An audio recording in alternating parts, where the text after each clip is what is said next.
키네마스터에서 영상 편집을 할 때 손글씨 기능을 이용해서 글자를 입력하거나 그림을 그릴 수가 있습니다. 이럴 때 하나의 레이어에 글씨를 모두 표현하거나 그림을 모두 표현할 수 있습니다. 그런데 하나의 손글씨 레이어에 모두 표현하지 않고 레이어를 나누어서 표현한다면 레이어별로 효과를 적용할 수 있기 때문에 영상을 좀 더 풍성하게 꾸밀 수가 있습니다. 지금은 손글씨 기능을 이용해서 글자를 입력해서 표현했지만 글자가 아니라 도형을 이용해서도 표현할 수 있습니다. 여기서 중요한 것은 효과가 레이어별로 적용되기 때문에 손글씨를 이용해서 글자를 입력하거나 그림을 그린다고 하면 반드시 레이어를 나누어서 하시면 되겠습니다. 키네마스터를 실행한 상태입니다. 배경으로 사용할 이미지를 불러오기 위해서 화면 오른쪽 상단에 미디어를 터치합니다. 미디어 브라우저 화면으로 이동합니다. 배경으로 사용할 이미지가 있는 폴더를 터치합니다. 배경으로 사용할 이미지를 터치합니다. 타임라인으로 터치한 이미지가 표시됩니다. 오른쪽 상단으로 이동해서 X를 터치합니다. 이전 화면으로 이동합니다. 타임라인으로 배경이 추가되었습니다. 배경의 길이를 조금 길게 하기 위해서 배경 위에서 터치합니다. 배경 이미지 오른쪽에 노란색 부분에 점 4개가 있습니다. 여기에 손가락을 두고 오른쪽으로 끌어줍니다. 타임라인에 있는 빨간색 기준선을 이 배경의 제일 앞으로 이동할 거라서 여기에 손가락을 두고 오른쪽으로 밀어줍니다. 지금은 배경의 처음 위치로 기준선을 이동했지만 실제로 영상을 편집할 때는 손글씨를 넣고자 하는 시작 위치로 기준선을 이동합니다. 배경 이미지 선택을 완료하기 위해서 타임라인 공간 아무 곳이나 터치하거나 화면 오른쪽 상단으로 이동해서 완료를 터치합니다. 이전 화면으로 이동합니다. 손글씨를 입력하기 위해서 오른쪽에 있는 레이어를 터치합니다. 레이어 관련 메뉴가 왼쪽으로 표시됩니다. 손글씨 메뉴인 붓 모양을 터치합니다. 오른쪽으로 손글씨 메뉴가 표시됩니다. 왼쪽 위를 보면 연필 모양이 있습니다. 여기를 터치하게 되면 손글씨 종류를 확인할 수 있습니다. 지금은 연필 모양으로 표시되어 있지만 연필 모양이 아니라 다른 모양으로 표시되어 있을 수도 있습니다. 중요한 것은 연필 모양이나 다른 모양이 아니고 첫 번째 동그라미가 손글씨 종류 메뉴입니다. 손글씨의 종류를 선택하기 위해서 여기를 터치합니다. 손글씨 종류 화면이 화면에 표시됩니다. 손글씨의 종류는 10종류가 있습니다. 연필 모양이 있고 붓 모양이 있고 직선이나 한쪽 화살표, 양쪽 화살표가 있습니다. X 모양과 속이 꽉 찬 네모, 속이 꽉 찬 동그라미, 테두리만 있는 네모, 테두리만 있는 동그라미가 있습니다. 손으로 글씨를 쓸 경우에는 연필 모양이나 붓 모양을 터치합니다. 각각 다른 모양도 터치해서 손글씨를 다양하게 활용할 수 있습니다. 이번 영상은 손글씨 레이어를 나누어서 사용하는 부분에 대한 설명입니다. 그래서 다른 기능에 대한 설명은 생략합니다. 지금은 붓 모양을 터치합니다. 오른쪽에 손글씨 종류가 붓 모양으로 바뀌었습니다. 손글씨의 색깔을 변경하기 위해서 여기를 터치합니다. 팔레트가 표시되면 원하는 색상을 터치합니다. 오른쪽에 완료를 터치합니다. 미리 보기 화면으로 손가락을 이동한 다음 손글씨를 그려줍니다. 손글씨 그리기를 완료하려면 타임라인 공간 아무데나 터치하거나 화면 오른쪽 상단으로 이동해서 여기를 터치합니다. 이전 화면으로 이동하고 첫 번째 손글씨 그리기가 완료됩니다.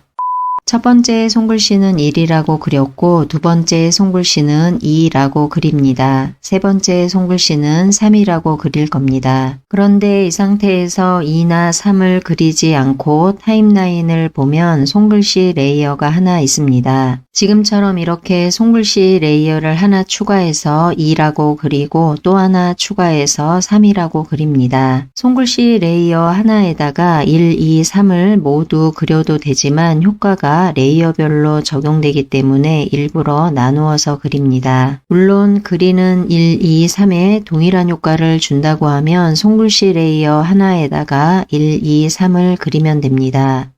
이 상태에서 2를 그릴 손글씨 레이어가 필요하기 때문에 오른쪽 위에 레이어를 터치합니다. 왼쪽으로 레이어 메뉴가 표시됩니다. 손글씨 메뉴인 분 모양을 터치합니다. 미리 보기 화면에 1을 그렸던 것처럼 이번에는 2를 그립니다. 2를 모두 그렸으면 오른쪽 상단으로 이동해서 여기를 터치합니다. 이전 화면으로 이동합니다. 이번에는 3을 그리기 위해서 1, 2를 그렸을 때처럼 동일한 방법으로 진행합니다. 레이어를 하나 더 추가해서 그릴 거라서 오른쪽에 있는 레이어를 터치합니다. 레이어 메뉴가 왼쪽으로 표시됩니다. 손글씨 메뉴인 분 모양을 터치합니다. 미리 보기 화면에 손가락을 대고 3이라고 그려줍니다. 3을 그렸으면 오른쪽 상단으로 이동해서 여기를 터치합니다.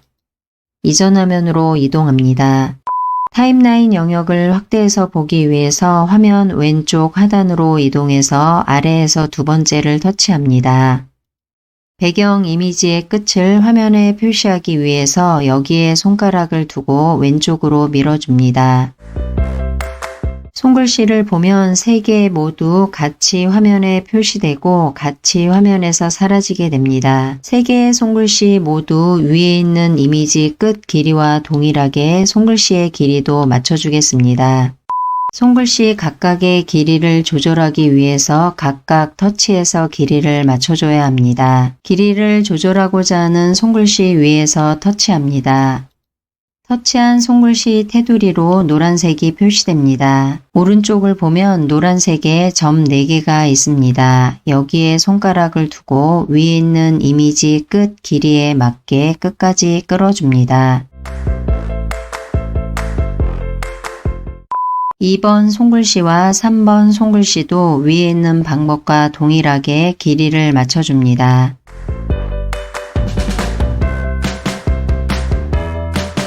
길이 조절을 완료하기 위해서 타임라인 공간을 터치합니다.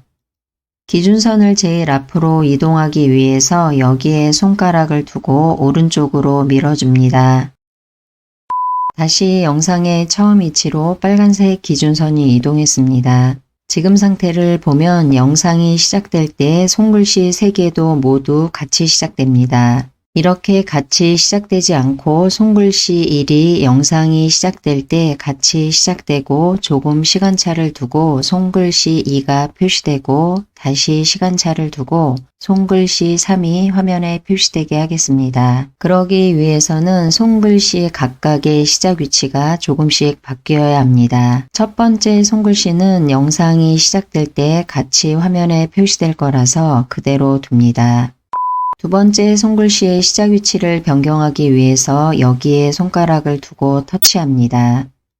테두리로 노란색이 표시됩니다. 앞에서 설명할 때 손글씨 각각의 끝 위치를 지정할 때처럼 앞에 시작하는 위치도 동일한 방법으로 진행합니다. 선택한 손글씨 왼쪽 노란색 테두리에 점 4개가 있습니다. 여기에 손가락을 두고 원하는 시작 위치만큼 오른쪽으로 끌어줍니다. 두 번째 손글씨 시작 위치가 변경되었습니다. 세 번째 손글씨의 시작 위치도 동일한 방법으로 진행합니다. 세 번째 손글씨의 시작 위치는 두 번째 손글씨 시작 위치보다 좀 더 늦게 화면에 표시되어야 합니다. 세 번째 손글씨의 시작 위치도 변경되었습니다. 다시 정리해보면 영상이 시작될 때 첫 번째 손글씨가 화면에 표시되고 시간차를 두고 두 번째 손글씨가 표시되고 다시 시간차를 두고 세 번째 손글씨가 표시됩니다. 손글씨의 길이 조절을 완료하기 위해서 타임라인 아무 곳이나 터치합니다. 빨간색 기준선을 제일 끝으로 이동해 보기 위해서 타임라인에 손가락을 두고 왼쪽으로 밀어줍니다. 영상의 제일 끝으로 이동했습니다. 영상이 끝날 때 손글씨 3개도 모두 같이 끝나게 됩니다. 타임라인 영역을 축소해서 보겠습니다. 화면 왼쪽 하단으로 이동해서 아래에서 두 번째를 터치합니다. 앞에서 설명한 대로 영상이 편집되었는지 확인하기 위해서 타임라인의 빨간색 기준선을 영상 제일 앞으로 이동합니다. 오른쪽에 플레이를 터치해서 1, 2, 3이 시간차를 두고 화면에 표시되는지 확인합니다.